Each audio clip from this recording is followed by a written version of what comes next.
Hello students, कैसे हैं आप सब? So I am here with the most important question for class 9th.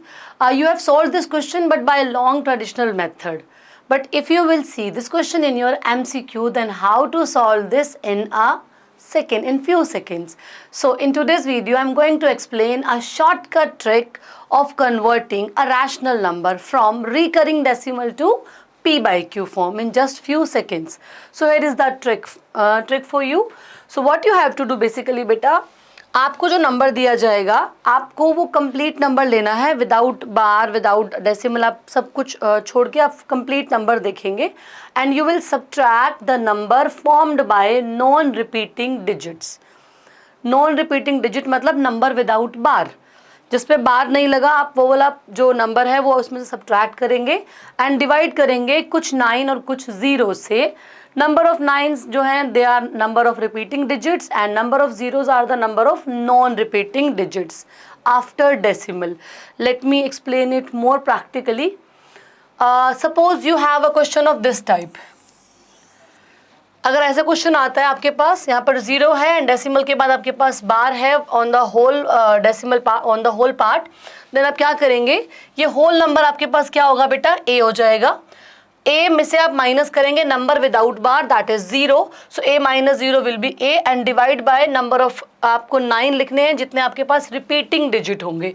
यहाँ पर हमारे पास सिंगल डिजिट पे बार है, so we have only 1 repeating digit, so you have only 1 9. But in next case अगर हमारे पास this is pure recurring decimal and this is mixed recurring decimal, यहाँ पर डेसिमल के बाद आपके पास a b है और जो बार है वो सिर्फ b पर लगा हुआ है. ठीक है, तो कंप्लीट नंबर यहाँ पर भी क्या हुआ, a b हुआ minus number without bar and the number without bar is a. So you will subtract a from a b and you have to put 9 and 0. अब देखिए हमारे पास रिपीटिंग डिजिट यहाँ पर b है और नॉन रिपीटिंग डिजिट कितना है, क्या है, a है. तो we have 1 repeating digit and 1 non repeating digit. So one time I will put 9 and one time I will put 0 here. In the next problem अगर इस टाइप का आएगा, डेसिमल से पहले कोई नंबर आ जाता है आपके पास, then you will take the complete number as x a b c and subtract करेंगे number without bar that is x a and upon में you will write 2 times repeating digit 2 times 9 and 1 time non repeating digit. Please ध्यान रखेंगे decimal के बाद देखना है, decimal के बाद कितने रिपीटिंग डिजिट है हमारे पास, 2, और कितने नॉन रिपीटिंग डिजिट्स हैं, 1. So 2 times 9 1 times 0. In the next case we have again the number जहाँ पर आपका डेसिमल से पहले x आ रहा है, तो यहाँ पर कंप्लीट नंबर हो जाएगा x a b c minus the number without bar and upon the number of 9s as many you have the repeating digits. So here we have 3 repeating digits, so you have 999. Let me explain you with few examples. Suppose you have a number like this 0.478, then what will you do, you will take the complete number. Here complete number means whatever written here, आप बार decimal सब छोड़ के complete number लेंगे minus the number without bar and that is 0 upon में number of 9s, the number of repeating digits which are 3. Here we don't have any non-repeating digit, so we have only 999. So the answer is 478 upon 9. आप इसको reduce करेंगे, अगर ये reduce होता है तो, but यहाँ पर ये दोनों नंबर को प्राइम है, आप देख सकते हो. So it is the answer. तो हमने ये क्वेश्चन सेकेंड्स में कर लिया. नेक्स्ट आप देखें, अगर आप इसको ट्रेडिशनल वे से करेंगे तो it will take time, but here you can do it like 1 4 7 8. Complete number लिख दिया minus number without bar and divide by again you have 999.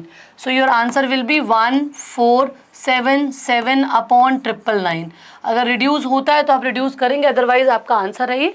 And I think ये भी को प्राइम है तो आपका आंसर है ये.